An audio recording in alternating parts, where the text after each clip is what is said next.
In this episode, we sit down with Morgan J. Ingram, the founder and CEO of AMP Media. He's also one of the most influential sales voices on LinkedIn. He has over 155,000 followers, and he's one of the main authorities on B2B content. This episode was a lot of fun. We talked about how much money B2B influencers are making. This was something I had no idea about. We also talk about what type of content is actually driving leads for B2B sales teams. And Morgan also shares how he's killing it at in-person events and conferences. If you get just a little bit of value from this, please do me a favor and share it with a friend that you think might find it interesting, or give us a quick rating on Spotify app. All right, let's get into the episode.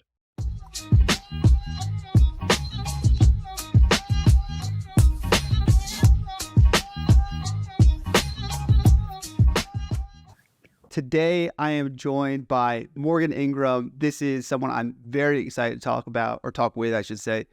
Morgan has had, I would say, three main chapters to his career that I think he'll be able to jump into. But he was one of the first salespeople to really start documenting things on video and creating content, the SDR Chronicles.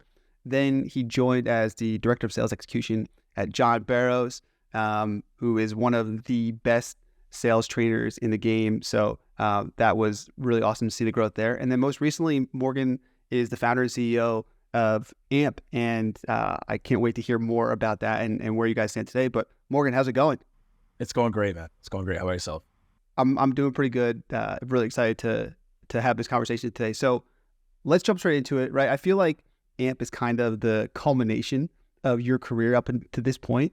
So can you kind of share this founding story and how you ended up here? Yeah, so it was last year. After JB Sales, I joined another company. I wasn't there too long, and I resigned. And then I just felt like there was this need for better content as a whole, more content around video. And I also, because of all the training that I had been doing, that I'd noticed that outbound was dying. Now, when I say dying, that means deteriorating, not like dead, because I know some people will come after me, but it's just dying, right? It's just not the same. I think everyone can agree to that. So my whole path from there was, what is something that I can do that, again, to your point, culminates all these different things? And so I just started thinking about everything that I've done in my career, from the SDR Chronicles to Muffins with Morgan to all these different things that I've done.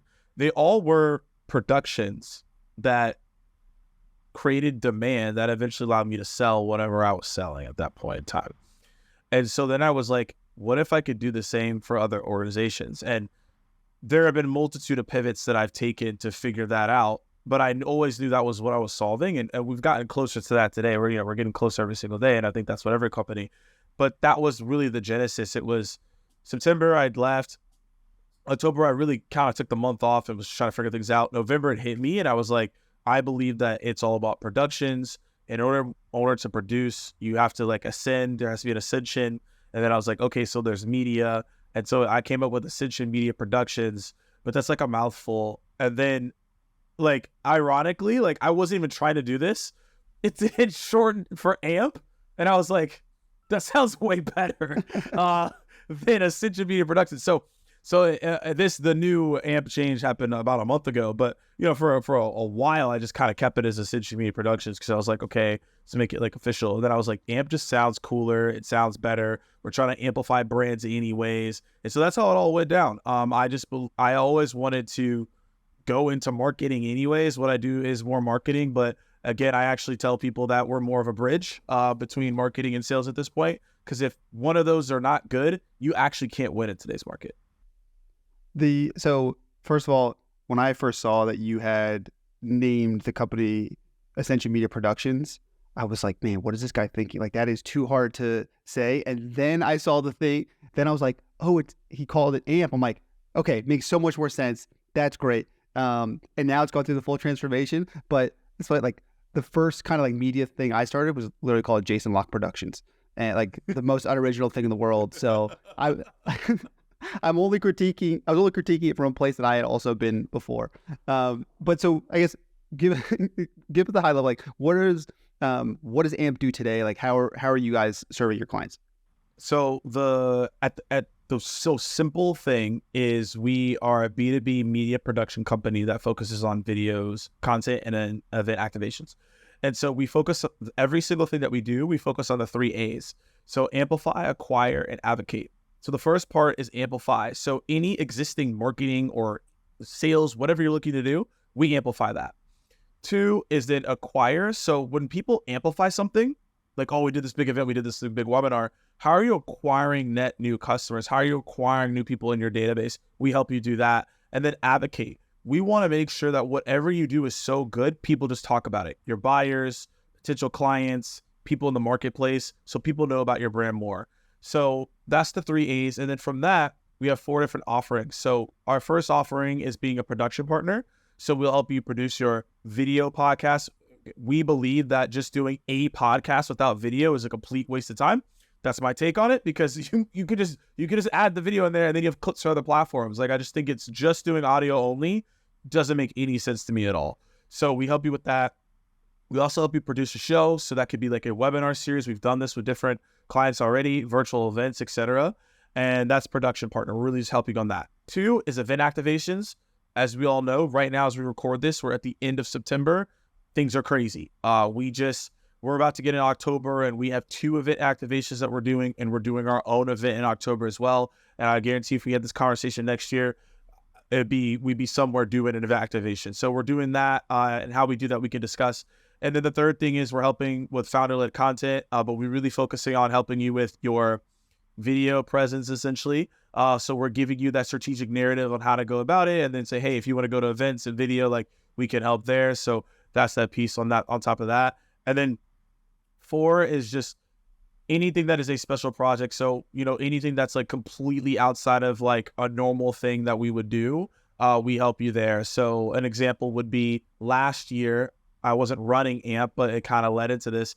We did a special project with the Content House, right? So we do things like that, where it's like, well, this is way out of the box, but we're going to come in and do that piece. So that's how we help with clients today.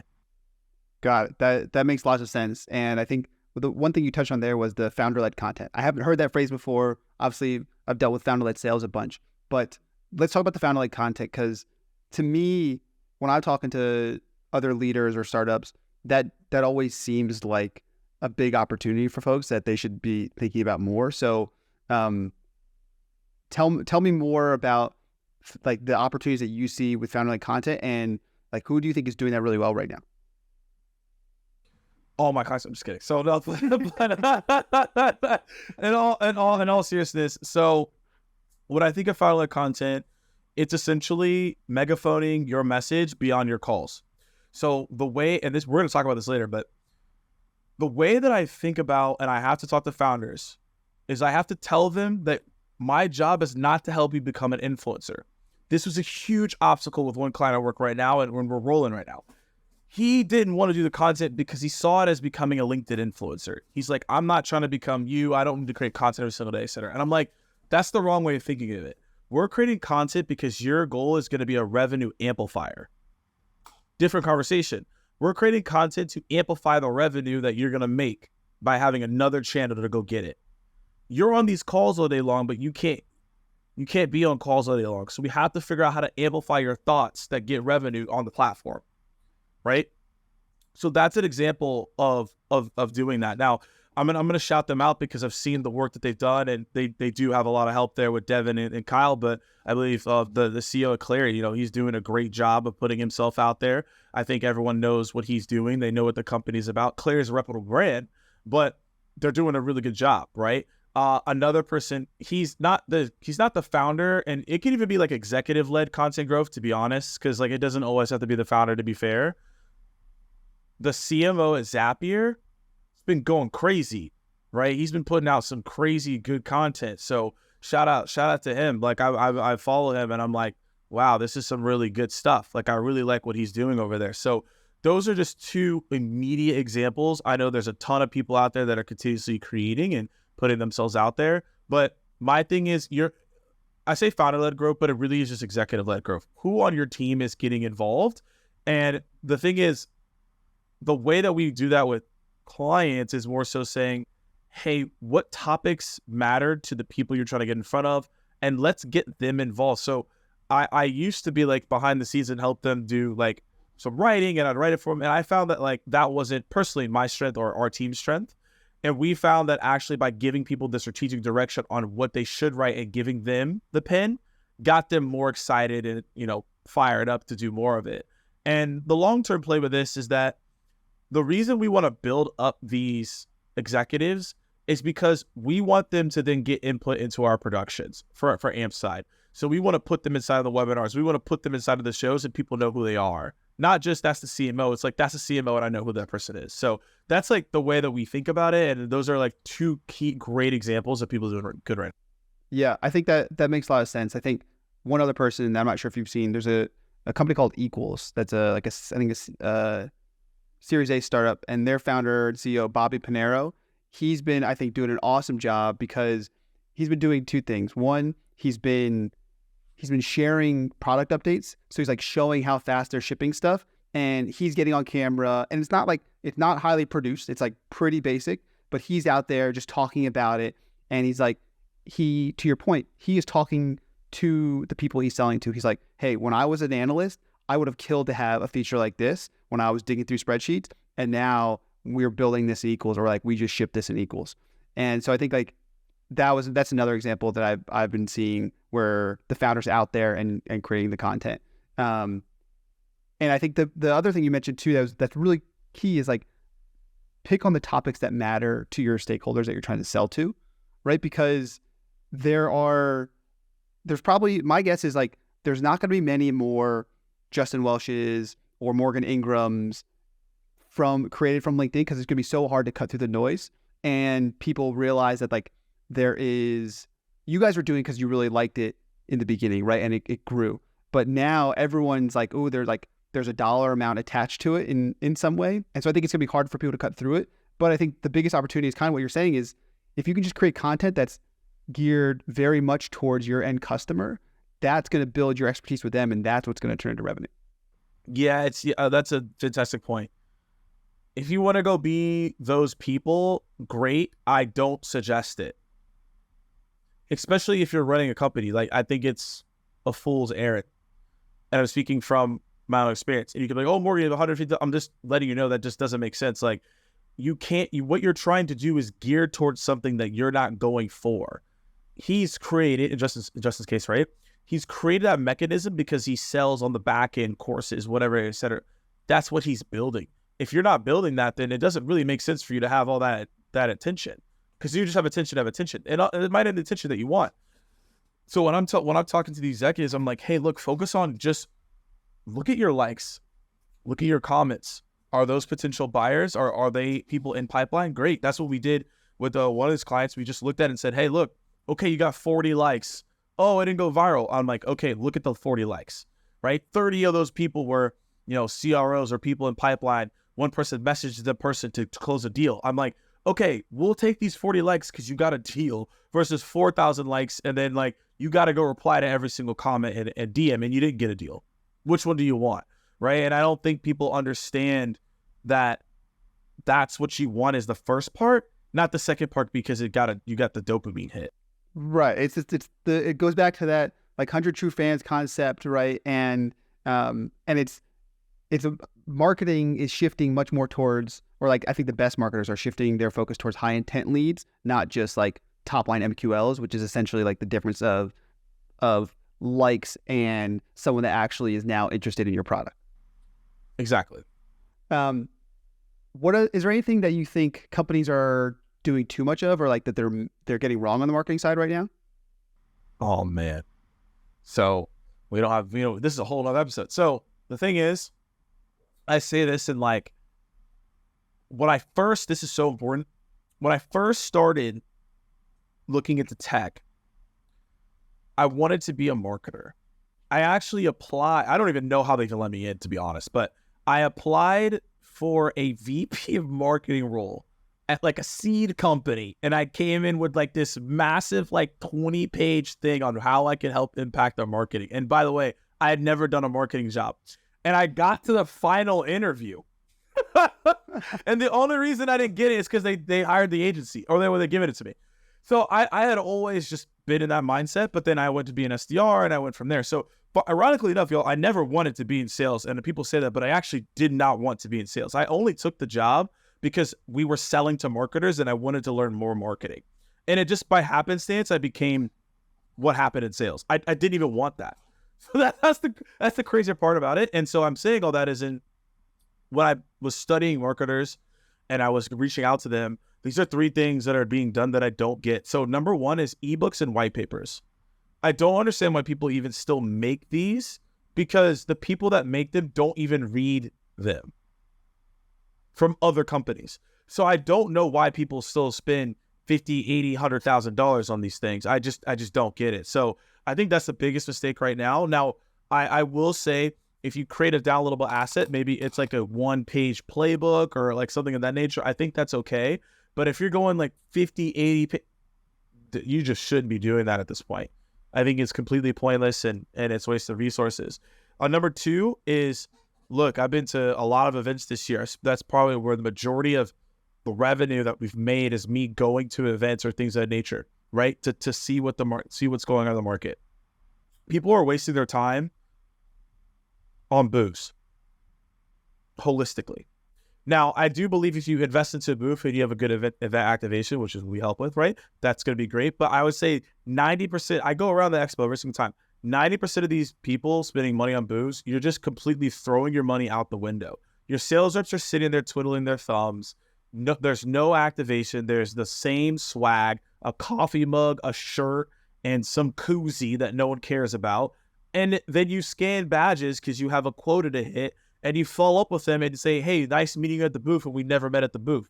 I don't get it. So that just needs to stop. And so I don't know why that's done. I mean, shout out to Clary and some other people who, buy out lounges and things of that nature, and they're able to get things done, right? And so that's an absolute key. Then the third thing is not allowing the employees to post.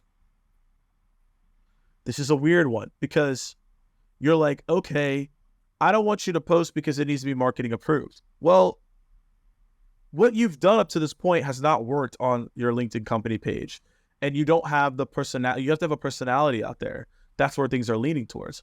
So if you're like, it needs to be approved by marketing, that actually defeats the purpose of what you're looking to build, which then doesn't inherently help you.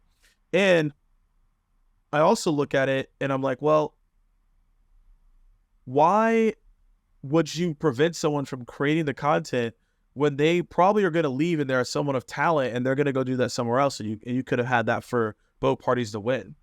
So those are 3 mistakes that I just see right now, and I just don't get it because it doesn't lead to any results and people keep spinning on it. So I'm like, maybe I'm missing something. So that last piece I want to touch on, because I felt, even as an executive, when I was back in my last company, I felt torn. I was like, okay, creating content seems like a good thing to do, but then am I signaling to my team that I'm not focused on the job or like what could be helping them? And so I was personally torn on that, even though eventually I got to that conviction, like, hey, it is the right thing to do. And then I think the other piece you mentioned too, where companies aren't encouraging people to post or training them how to do it in a meaningful way. I think that's a huge missed opportunity, because I think those people generating eyeballs on what they're doing and their traffic is largely very helpful unless they go rogue and do something terrible, right? But like that rarely happens. But like, let me ask you, I mean, I think probably your biggest growth came during your time with John Barrows, right? JB. I mean, how much traffic did that drive for you guys, just for you by amplifying your own brand? An absurd amount. Traffic was crazy. And we were both posting at a very high volume for those, 2017 to about like 2021. Yeah. So about the 3.5, 4 years, right? We were getting after it, and a lot of people would see our content, and that led to a lot of the inbound, 100%. And so I think just not doing it just doesn't make sense. And also what I mean by that is I don't think that everyone in the organization should post. I'm going to clarify that. I think there should be a select amount of people. But for us, when I went over there, it was big, and there was a lot of demand there. Yeah, I think it's, when done right, if you are enabling the right people to do it, particularly I'll say this, you should enable the people that are experts at what you're selling into, right? So if you're selling into product folks, like, encourage and get people from your product team to post, right? The experts on that have thought leadership that people might want to follow. And the salespeople can post about that stuff too in ways because they know the product and the landscape. Like sales and marketing probably always have some free reign to post, but I think it's activating the people, your own subject matter experts on what you're selling internally is like the big unlock. Yeah, exactly. And you have to be selective about these people. Don't get everyone on the team. That's not it. Yeah, that's much harder to do and will certainly make some people feel uncomfortable. Let's talk about content processes. What's your own content machine look like these days? So I take the model from, my boy Gary V and others. It's super straightforward. So most people, treat it as a waterfall. We call it the Angel Falls method. It's really simple. So we basically all go shoot content in person. My production team lives around me, so it's easy. So we go shoot in person, and then we just focus on topics that we want to get asked. So if it's like, hey, I really want to focus on, well, now we have like 5 main topics we've shifted towards. So let's say, for example, like edutainment 101. So it's like, cool, edutainment 101. We come up with the questions. My style, again, everyone's style is different. My style is ask me the question. I know the answer. So I ask me the question on the spot. I have an answer. Boom, that's the content. And so we just bang out all those videos, and then that allows for like text posts, shorts, long form, etc. And so that's like huge part of it. Number 2 is just I have a recorder, Phantom. I know there's all sorts of different recorders out there, but I use Phantom. And at the end of like the week, I have tons of calls I'm on, and I'm just sharing my insights, and those are actually posts. So I go through there, do the summary, and I figure out what the post could be. And then 3, a lot of it is just sharing the journey and documenting. So as I did in the SEO Chronicles days, one thing transparently I haven't done the best job of is transferring what this journey has been like, because I've just been in the weeds. So I'm like, I don't have time to talk about it. I'm just trying to do a whole lot of stuff. So by the time I get a time to think about it, like there's still actually more things to do. So now what I'm doing is I'm going to start shifting towards like doing just like a video journal of what that looks like so that people understand what's going on, right? And that's the piece I'm going to take next. Yeah, I think that all makes sense. And then in terms of like you shoot the video, then they're editing it, and then are you creating when you're posting on LinkedIn, are you then writing a post to go alongside that video? Like what does that process look like? Yeah, so basically each question has a portion, and then it's segmented out from that portion. So for example, there may be a question like, what's your favorite sales navigator tip? And then I give the tip, and then that is a clip. Then there's another one. We ask a question, I answer, that's a clip.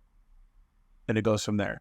So then we piece it up into the content system that we have. So we just click up, and then we say, okay, boom, here's all the clips. When should we post it? Does it fit with X narrative that we're on, etc.? And then we go from there. So like that's basically the piecing, and that's like the mapping, like how it all goes out.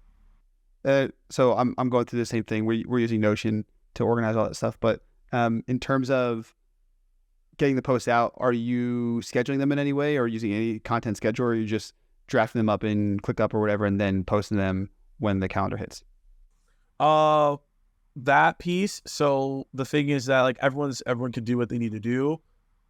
I typically will just take the post and post it so that I can engage right there. However, if I'm traveling as I am now, like I have a VA, and the VA will post it because like I'm on the move, right? And so it can get posted. Like I think a lot of people probably do things similar. Like I just need to get done. And like if you're running around, like you just don't have time for it. So once it's posted, then boom, I engage. But I basically spend, and I did this when I was at JB Sales because I was gone all the time, and I dropped off from it because I didn't need to do it as much. But now as things are getting busy again, and things are getting like, okay, this is what's going on, I'm going back to it. Plus it's just easier to do. Funny enough, I'm doing it tomorrow. So at the end of every month, I'll block off half the day, and I just call it content day. So all I do is just like write content, look at the videos, edit them, etc. And I literally I just put everything on the calendar for the month. And then anything that needs to be added on, like a deliverable that maybe I missed or something of nature, then I can add it on and do it from there. Yeah. I think that piece is key, and I found it for myself, is that you have to carve out the time and respect that time to create the content, because it does take time. but before you do that, you have to adapt the mindset. It's like, hey, content is part of my job. And unless you think that as part of your job, the same way you think about the other tasks of your job, it's going to be impossible to sustain making the content. So that's why it's just like, I just took ownership of it. And I think as you're building something, it's a little bit harder because I was like, okay, I'm like in the throes. Like I'm not really trying to do that right now. But now that I'm in a better spot and I'm very clear on what needs to happen, then I'm like, all right, cool. I can get back into the content and dive deeply into it. And then now I'm set up. I don't have to think about it once I'm into the month. I did the work there. Yeah. Speaking of content stuff, was there anything that you tried this year that worked out really well, or anything you tried that flopped?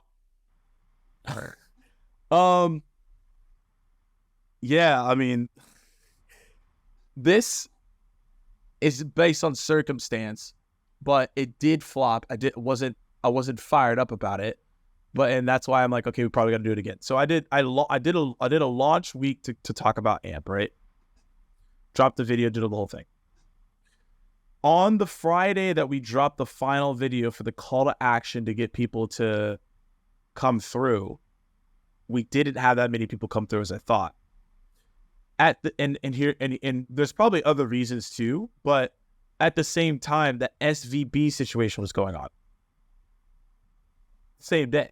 So like for me, it was like, okay, we spent like 2 months, month and a half, like getting the video, doing the shoot, the storytelling, the whole thing. Like we build up all the hype. Friday drops, SVB happens, so people obviously aren't interested. And I could have obviously been more clear looking back at it. So I was like, for me, it wasn't what I thought it was going to be. And I was like, dang, like this was perfectly set up, and it did not go the direction that I thought it would go. I remember when you released that, and I was like, man, this is some high quality shit. Like this is highly produced. This looks really good. But I was also like, I had questions like, I wonder how it's going to play out.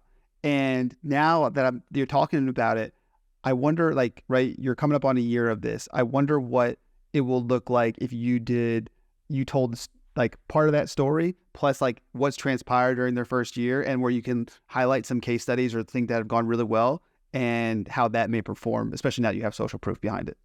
Yeah. And that's the thing. Like I had people tell me behind the scenes, it was one of the best, and I have there was one of the best launches they've seen, right? The two main things, actually I love that you said that. The two main things that I saw were, one, I wasn't as clear on what the how was. I had the why, I was like, boom, I had the premise, but then it was like, how do we actually do this? I didn't get that, and I look at that, I was like, transparent, like, okay, that's fair. But then two, right, when you have a whole situation where all the tech companies are collapsing and they don't have money, you're probably not worried about some dude who just started a new thing, right? So the combination of both of those was colossal. I was not happy. I was like, what? But I was just thankful that I did it, to be honest. Even though it's high production, like I'm willing to take big swings, and even if it doesn't lead to what I thought it'd be, I know that I did it. I know people saw it. They were like, that wasn't okay. Well, he was doing something there. And to your point, I think the second time that we did it around, now that we know what the setup is and we could set up in a certain way based on our feedback, we can make that more actionable and it makes more sense moving forward. So that was one where I spent a lot of time into that one. And then I was like, are you kidding me? But it ended up being like a really good learning lesson. And I know exactly how to like roll that out if I want to do it again, which I will. I mean, I think the week-long piece was, I think there's a lot to it, and I think I could just make it a lot cleaner next time. So there's that. And then what's been the most successful? Sales in the streets, man. Like I love that. I love that series. Like it's so wild how that all came together, because I literally, as I wrote that post, like we came out of Atlantic Station. I was with my business partner, head of content, and we were just like, yo, like, why don't we just like film these business owners who are here and just ask them sales questions? And then that vibed, and then we did it at Porsche, and then, you know, we've been invited to other places to do it. I did a Slack activation doing the same thing. So I was just like, this is it. And so, yeah, you'll see more content coming from us from that in the next couple of weeks and you know, the rest of the year. But that series has been a ton of fun to do, because I was like, wow, okay, this is it. But yeah, I love that. And I think that has like really high potential. That's the type of content I think that is has the niche and mass appeal, right? The same way that like someone like Justin Welsh can have niche solopreneur appeal, but he's also talking about this dream of like breaking the chains of the corporate world. And I think that type of this like sales industry, like everyone's curious like how people think about sales at car dealerships or like some of these other places. So I'm excited to see more of that one. Yeah, it's been a fun one, man. So I think I want to talk about B2B influencers here for a second, because this is, for me, B2B influencers, I know they exist, I know they're out there, but I don't really know much about them. I know the like the B2C influencer play, right? You see that on TikTok and Instagram everywhere. But what's the current state of B2B influencers and where's it going? All right, look, my opinion on this is most likely different than everyone's. Y'all do have to understand, I've been doing this since the beginning. I've been doing this for 7 years, and I already see how this is potentially going to play out. So when you think of the B2B influencer, it's different than the B2C influencer. The B2C influencer is first of all, there's a lot more of them than B2B influencers, right? And the transaction is different. Hey, I wear these socks. I have a 25% off code. Buy these socks, right? It's pretty transactional. Now for the B2B companies, and I'm in these activations as well. They want to try to do the same thing, but it's just not how it's gonna work. Like, because it's just a longer term thing. Like, if you buy a pair of socks, you're not going to 8 to 12 decision makers to figure out if you want to buy a pair of socks. Like, it's like, if you want the socks or not, right? Like, it's pretty straightforward. Like you don't need to multi-thread the sock decision. Yeah, it's not like, oh, we got a champion and like a healthy skeptic, like unless you're buying Bombas, because those are expensive as fuck. But besides that, but for the most part, like, you're not doing that, right? And so it's easy. I'm not saying it's easy to be a B2C influencer. I'm just saying it's easier to promote that and really live off of being a B2C influencer. More appeal, more brands can be done. For the B2B brand, 3, 4, 5, 6 month sales cycle, if I just do a promoted post for you, it's only for awareness. You're looking for these downloads and clicks and things of that nature, but like, that's not always going to be the case. So the way that I think about this is different, and I have data to prove this. So I've done this with a client already, so I know this is where we're going. I just don't think a lot of people want to take this route because they'd rather get all the, oh, I want to get the deals, I want to get the posts, and I'm like, it's too short-term thinking. And that's not how I am, and most people are, but I'm not. So my thought process on the future of the B2B influencer is what I'm calling the subject matter expert integration. And what I mean by that is, you go inside of an organization, you get integrated with their customers, their product, and what they want to do marketing-wise, and you are the conduit of that brand. You are the spokesperson. I don't like to call it evangelist. I don't like that. I like to call it just subject matter expert integration, because you have to be credible in order for this to work, right? You got to understand go-to-market. You got to understand the product. You got to be able to talk to customers, and they got to want to talk to you. So this takes a little bit longer to get there, right? And I may be speaking on because I've been around longer, but like, I believe there is more opportunity there. And I also, again, have been doing it with the client right now. We're actually expanding that relationship, and I'm even doing it with only select brands though. That's the key though. In B2B, you can't be promoting 20 brands. Because as a B2C influencer, I could do a hat, I could do a shirt, I could do glass. It makes sense. I can't promote 10 brands right now and say I'm using. That's not real. So I keep it very, very selective. It's not part of like our main service because it's selective. We actually proactively go out their accounts and say, this is what we like to do with you, or they come to us and we have the conversation. But that's how I think about this. Subject matter integration is what you'll see moving forward. People taking a subject matter expert that is a content creator and getting them inside the organization, and they act as if they are the employee, but they still have free reign to do what they need to do. Obviously, make sure that they're not going after competitors and things of that nature. And you go from there and you find complementary tools around that. And then that's the way that I see it moving forward. And then, yeah, you still will tap influencers to do posts and come on webinars. And I believe that's important to amplify yourself, but you do need someone to be an integrator. Otherwise, you're just going to get cooked because more people are going to do this, I promise you. And what do you think, like, what's the responsibilities of that person when they're there? Are they hopping on sales calls? Are they just talking to employees? Like, what do you think they're getting paid to do? And this is a newer concept as I've been going into this, right? I'd say number one is they need to be incorporated in your webinars in some way. So whether they're a host or a panelist, they're involved, right? It's going to increase your lift. It's going to increase your attendance. It's going to increase your registrations. So that's number one. Number two is they're probably posting some content on LinkedIn, branded content that makes sense. So it's like, oh, okay, they're with them, right? That makes sense. Three, they get like really immersed in the product. So they should know what the product actually does, and they probably should be using it so they can speak to it and say, hey, this is how this product goes, right? That's another thing that needs to happen as well. And then in terms of talking to customers, I think that's something that you have to vet with the client and see if they want to do that. I think it should be like, maybe it's like a monthly wrap up, like, hey, we have so-and-so, here you go. But I think at the end of the day, like, that's something that they could be dive into as well. And the things I'm mentioning is what I do for other clients. There's some other things that we do that are extended, like in-person appearances or activations. It depends on what the client wants, but these are the things that you can do. It's, it's really fascinating to me because you expect influencers at this point on social media, but you don't necessarily expect them in the B2B world. And so now I'm having my own mental block of like, oh shit, like I saw this post on LinkedIn. Are they being paid to write this post? Because it's not nearly as obvious the way that it is on TikTok or Instagram, but I'm sure that will change over time. It will change over time. The thing is, there are always going to be people who are B2B influencers on the come up, and they're going to take short-term opportunities to get paid an extra $500 to $1,000 to $2,000, wherever they get paid to post. That's fine. What I'm telling you is what's going to happen. Because as you get to a certain point, you're not going to want to do that. You're just going to be integrated in a company. You can pay X amount, good money, and then you go from there, and then you can actually show your true value. It's hard to show your true value by being just an ad, because that's effectively what you are.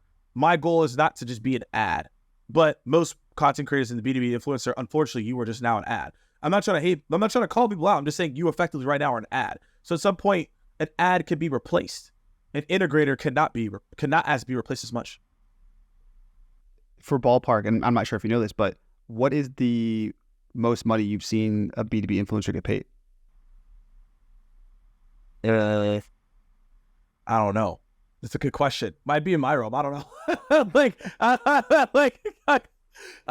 Man, it might be within the realm that maybe I've seen. That's a good question. Let's assume it wasn't you. Let's just assume it was some other person. But I'm curious. I'm like, I have no idea what these numbers. I've heard someone throw around like $500, but that's literally the only data point I've heard. Yeah, that's just for sponsored posts. I mean, for sponsored posts, you get 500 to 2,000, right? And that's with an audience. Okay, so I'd say $500 if you're just starting out. So you probably have 5,000 to maybe 20,000, 30,000, right? Once you go to 30,000 plus, you should be charging $750 up until probably 75, 80. Once you get to the 80 range, you should be doing 1,000 plus, and then from that point, you can make your discretion. But yeah, most people starting out, they'll get like 500, right? 400, 500 for the posts, right? Nothing crazy. But again, you have to think about it. They're treating you as an ad. So you have to think about how much they would pay for an ad and figure out what the return on that is, and then figure out what could I get in return if they were to put X amount into it. Also, it's how much credibility you have in the space. What I tell people is like, look, even if X amount if someone has X amount of less engagement, but they have more credibility in this space, it's still gonna the views and likes outweigh because they actually trust that person. Versus some people, let's just keep it transparent, get a lot of engagement, but they're in pods, so it's not real. They don't really have the trust and authority of the audience. So like that's actually fake at the end of the day, right? They could have more engagement than me, but those 1,000 people don't even vibe with that person. They're just a pod. Look for that engagement, right? Like there's got to be engagement on these posts. Right. There's optics here that people miss. So do I know the extreme amount? I mean, look, I'll say like 500 to 2,000 is where you get on sponsored posts. When you start getting into the bigger pieces, yeah, you could get 30 to 80. You could go beyond that, just to be transparent with y'all. But it just depends on what level of engagement you have. So there's sponsored post, and then once you get past that threshold, then it's like hey, we want you to do a campaign, or we want you to hop on a webinar or whatever. You get paid for that. And then there's like the next level where the integration level. That's like where I see the stage is at across the board. That's awesome. Thank you for breaking that down. I think you demystified a lot just for me personally. So if no one else gets used from that, I'm sure I will be thinking about that a lot. All right, let's jump into the topic of AI in sales and marketing. I know there's something that I think you may have recently hosted a talk about this, but I'm curious, like, what are the level one, like basic level things that every team should be doing? And then can you compare and contrast that versus like the most advanced stuff that you've seen teams doing? For AI, I think like the basic of the basic levels is like just getting in the tool and using it and understanding how to use prompts and using it that way, so you can just get an understanding. That's like the basic level that I would say, because you could start just putting in prompts and starting to train the AI on how you go about prompts and inputting emails, etc. I think that's actually like basic level, is starting to put your emails in there and saying, hey, can you hey, here's my rules, here's how I go about it, what's your thoughts, right? It kind of go in that direction.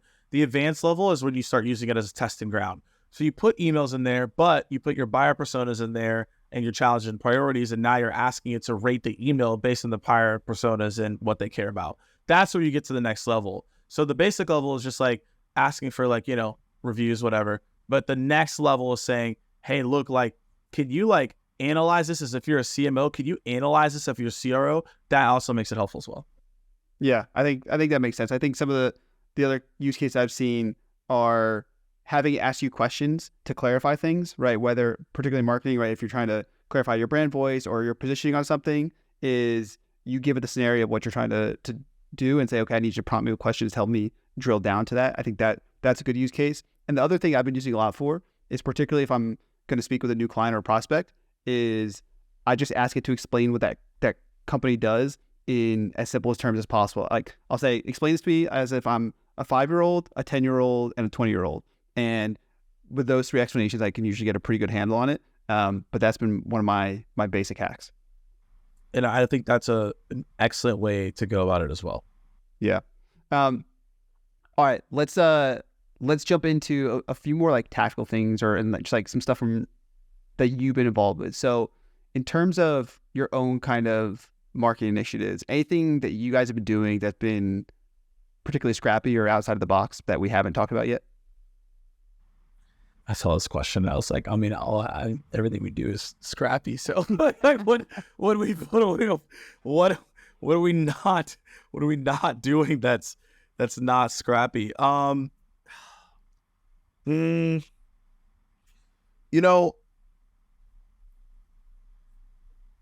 think the main thing, I guess you can see this as scrappy, but I just think this is just like makes sense. Like, we know that the best place to be right now is events. And we also know that the people that we want to get in our content are at events.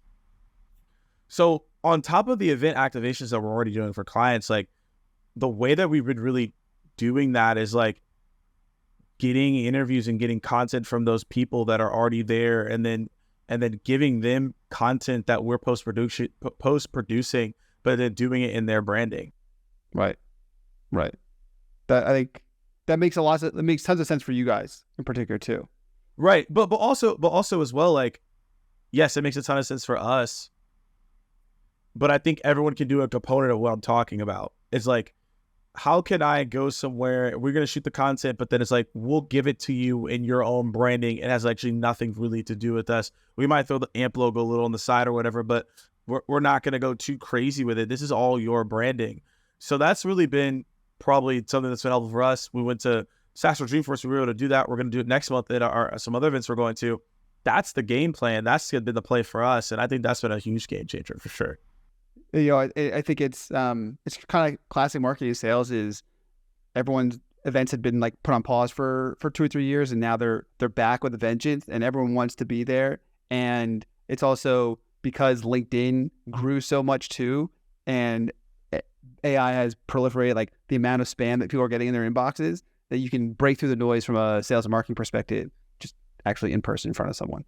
So I think it makes a lot of sense. What's anything in particular that you've seen as like your highest impact marketing initiative this year? Yeah, that's um. Okay, no, it's not that I know the answer. I'm asking a follow-up question. When you say highest impact, what does that mean to you? Okay, good question. Let's define it. What has driven the largest amount of high intent pipeline for you? Okay. Is there any particular channel or tactic? Yeah. So when we started doing, yeah, I think it was just straight up. I mean, this again, it's what we do. So, it's kind of a little, but it actually works out. When we just were at the event and we had a camera and just we were filming and getting people. And so what we did is I just said, hey, we're gonna go to SaaStr and we're gonna film some content for one campaign that we were doing for somebody, but we posted up near the like sponsor booth, or not the sponsor, like the sponsor banner or whatever, and then the SaaStr banner, and then we just filmed content, and we literally just stood there, and people were coming in like, yo, what's going on? Oh, cool, yeah, we'll film you. And then people would come up and be like, hey, like, why do you have the camera? And it's like, oh yeah, we're doing this. And they were like, oh, we want to do that. Boom, lead, right? So people just come up being like, wait, you're filming? Like, we want to do that with our company. Like, cool. So we got a lot of leads and just conversation just from filming the content, and we stayed in a central spot with the banners in the backdrop of what was going on, which was pretty cool. So instead of creating a white paper, if you want to build a true lead magnet, go to where a bunch of your customers are going to be and just hold up a camera, and people will start to flock towards you. But that was it. The thing is, if you ask me this like at the end of the year, I'll actually probably have some different answers, because most of the big marketing pieces that like I've invested into are next month. So I will definitely have a different answer by the end of November. But if I say like right now, it was just going to SaaStr and having the camera. Yeah, that makes sense. Who are the closest people in your professional circle, and why are they so important to you? Yeah. Well, first and foremost, before I go to those people, I think before I even name that and tell why, I think it's important to have people that are extremely close to you, because you do need someone that can be in the trenches and that can be an ally for you. Because if you don't have that, it makes things incredibly more difficult across the board. And so just knowing that is key. So I want to state that before, anyone, before you're like, okay, how do I think about it? That's how you should think about it. So a couple people come to mind. The people on my team of like Stuart, Anish, great people outside of the space, like a Chris, etc. That's I support me and on the team. Some people that I've just had really good relationships with, Christina Brady, Amy Volas, Christine Rogers, great people. I would consider, John also is a good friend as well. We chop it up from time to time still. So there's always just good things there. And even people at the old company still, we chop it up. I'd give it to Ralph Barcy as well. Really been a good mentor since like day one. So that was great there. Well, and then I would also say like Roger Jefferson as a piece of it. And there's many more people I can mention. I'm not going to go down a whole list, but those are tons of people that I continuously always connect with. I'm having conversations with as a part of it. And then I just continuously always just like vet, are these people in my corner? Are they not? I mean, that's what you always have to decide. But those are some people to name. Yeah. I spoke with Roderick recently. The guy's a gem. He's awesome. He is. He's great. Yeah. All right. I two more questions before we get you out of here. So this one, I've been asking everyone this because it turned out to be super clarifying for me. And that is 5 years from now, how are you spending your time during an ideal day? 10? 5 years, right? You got 24 hours. What does like an ideal day look like for you? So the way that I look at this is that I'm like 98% there where I'm not on the camera as much. And so one thing that I have been working on is how can I truly become more of an executive producer and not always be on, which is why I'm building AMP to do that.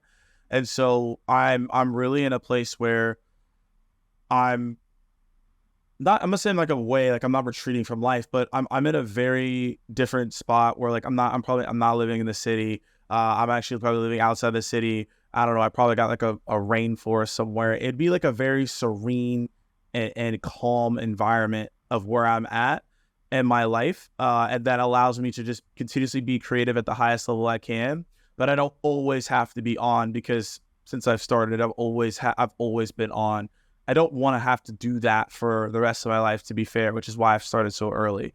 And so that's the way that I would look at that. And really, it's just a place where I'm able to have the creativity. You know, I don't know, build Legos if I want to, right? I can travel to wherever I want to, and I can fully embrace my life because of the things that I built from now into those 5 years. So it's really just actually enjoying life and the pleasures of it at the highest degree, and having the freedom to do so in a place where I feel I have calming and good energy. That's really the way that I think about it. Yes, you know, I'm running my business and I have great relationships and things of that nature, but it's really where I'm at a place of where I can have that serenity across the board and do those things. That's how I think about it.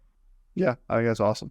All right, last question I'd like to get people out of here on is, what's one lesson or piece of advice that you think about almost every single day? This is going to sound like really cliche, and I have it in front of me. It's a sticky note. It's like, never quit. And I think about that every single day, because it's like, what if so-and-so would have quit? So for example, if you think about every great person, basketball, whatever, Michael Jordan, what if he quit after the Pistons beat him up? What if he was like, I'm getting beat up too much, coach, I don't want to do this anymore? He doesn't win 6 championships. He doesn't get the Jordan shoe, right? He doesn't become a billionaire. What if Brady was like, you know what? I got picked the 7th round, and I hate Brady, but like, as a Patriot, I'm a Falcons fan, but like, I respect him as a competitor. What if he was like, yeah, you know what? 7th round, I'm a backup, I'm done. And he just mailed it in. He just stopped. Right? Like, I think about all these things, and really the cornerstone of advice, if you look at anyone who is great, is to never quit. And I do believe that to a degree, if you're banging your head against something that doesn't actually work, yeah, you should pivot, but you should never actually quit, because at some point you will figure it out. It just comes down to, will you quit though? Because when you quit, you lose everything, right? You lose seeking of fulfillment, you lose thrill of journey, you lose the soul of fulfillment, and you become a shell of your person, and you become miserable because you quit, because you always knew that you wanted to go do that thing. So my advice that I always look at, and why I had this in front of me, never quit, because like, if I quit, it would be a way worse feeling than like how I feel in the moment when like something's not going right and I got to go figure it out. Yeah. Yeah.